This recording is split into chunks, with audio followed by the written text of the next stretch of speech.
আচ্ছা, এই যে গরু 2 বছর লালন পালনের মধ্যে এর থেকে এর সাথে তোমার বেস্ট স্মৃতি কোনটা?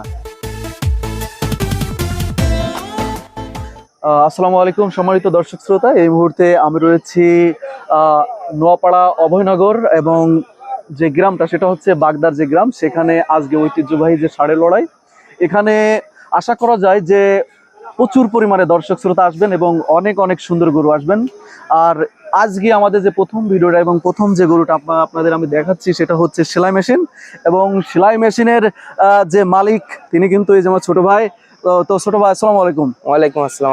তো ভাই, তোমার এই যে গরুটা, হ্যাঁ, গরুটা কোথা থেকে নিয়ে আসছো এবং নাম কি? নড়াইল শিমুলিয়া থেকে নিয়ে আসা হয়েছে। এটা কি তোমার নিজেরই লালন পালন করা গরু নাকি আসলে ক্রয় করে নিয়ে আসা? কুড়াই করে নিয়ে আসা। কতদিন আগে ক্রয় করে নিয়ে আসা এবং কত টাকা দিয়ে ক্রয় করছিলে? গরুটি এই 2 বছর হতে গেছে নিয়ে আসা হয়েছে। মানে তোমার কাছে রাখছো 2 বছরের বেশি? জি। ও আচ্ছা আচ্ছা। তো 2 বছর আগে কত দিয়ে কিনা ছিল? 2 বছর আগে 2.5 লক্ষ টাকা দিয়ে কিনা ছিল। 2,50,000। জি। এখন দাম কেমন আছে গরু? এখন দাম 5 লাখ 5.5 লাখ আছে এরকম না? জি। তো এই যে গরুটা নিয়ে আসছো, ঠিক আছে, তো এই গরুটা নিয়ে আসার পরে কতগুলো মাঠ খেলেছো এবং এখানে ফলাফল কেমন ছিল? মাঠ 8টা 9টা মাঠ খেলেছি আমরা। 8টা 9টা? জি। রেজাল্ট কেমন ছিল? রেজাল্ট ভালো। ভালো না? জি। কোনোটাই কি প্রথম পুরস্কার পাওয়া হয়েছে? হ্যাঁ, পাইছি ভাই। পাইছো না? জি। সেটা কি পুরস্কার ছিল? ফার্স্ট প্রাইজ পাইছি। ফার্স্ট প্রাইজ কত টাকার পুরস্কার? 20,000 টাকা, 30,000 টাকা, 25,000 টাকা এরকম। প্রথম যে পুরস্কার পেয়েছো সেটা কত? সেটা হচ্ছে 20,000 টাকা। 20,000 টাকা না? জি। এই যে গরুটা, এই সেলাই মেশিন নাম দেওয়ার কারণটা কি আসলে? সুন্দর দেখতে, আর হচ্ছে আমাদের সবার মনে চাইছে নামটি সেলাই মেশিন দিতে। আচ্ছা, এই যে মিলন ভাইয়ের গরুকে সেলাই দিছিল, সে যাতে নামটা আছে সেলাই মেশিন। মানে মিলন ভাইয়ের গরুকে সেলাই দেওয়া মানে কি ফেড়ে টেড়ে দিছিল এরকম কিছু? সেখান থেকে নাম দেওয়া সেলাই মেশিন? আমাকে বাড়ি থাকতে না, যে আগে বাড়ি ছিল আগে সেই জায়গাতে নাম দেওয়া ছিল সেলাই মেশিন। সেলাই মেশিন? জি। আর সেটা রেখে দেওয়া আছে? সেটা রেখে দেওয়া হয়েছে। আচ্ছা, এই যে গরু 2 বছর লালন পালনের মধ্যে এর থেকে এর সাথে তোমার বেস্ট স্মৃতি কোনটা? মানে সবচেয়ে মজার কাহিনী কোনটা? মজার কাহিনী ভালোই, মানে একটা বলো যে এই কাহিনী হয়েছে এর সাথে, এরকম একটা মজার কাহিনী ভালো সুন্দরই হয়েছে।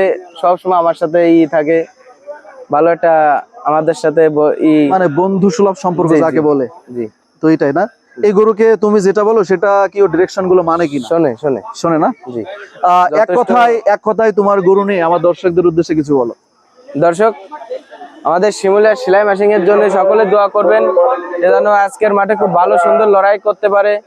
প্রাইজের আশা আমরা করি না, যেন দর্শকদের সুন্দর খেলা উপহার দিতে পারে সেই আশা করি। আপনারা সকলে সেলাই মেশিন এর জন্য দোয়া করবেন, সেজন্য আজকের মাঠে খুব ভালো সুন্দর লড়াই করতে পারে। আচ্ছা ভাই, আরেকটা কোশ্চেন ছিল, সেটা হচ্ছে যে প্রতিটা গরুর মালিক এটা বলে যে আমার গরু যার সাথেই পড়ুক না কেন আমি লাগাবো। আসলে কি এটা কি লাগাবা? জি ভাই।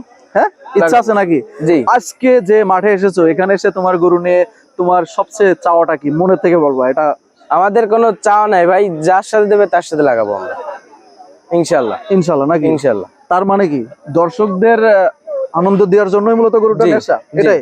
জি। ওকে। তো দর্শক, আমার পিছনে রয়েছে কিন্তু সেলাই মেশিন গরুটি এবং গরুর মালিকের সাথে আমি এতক্ষণ কথা বলছিলাম। আমার পিছনে রয়েছে আমার ক্যামেরাম্যান, আমার শ্রদ্ধেয় বড় ভাই, আসলে ওনার নাম জানি না। তবে গরুটা প্রথম টাইমের ভিডিও তো এখানে, তারপরেও গরুটা দেখার জন্য কিন্তু আসলে অনেক দর্শক কিন্তু এখানে রয়েছে, ঠিক আছে? এটাই তো, গরুটা আজকের মাঠে ভালো কিছু করুক সেই প্রত্যাশা। সবাই আমাদের সাথে থাকবেন, আমাদের পেজের সাথে থাকবেন। সবাইকে আবার আসসালামু আলাইকুম।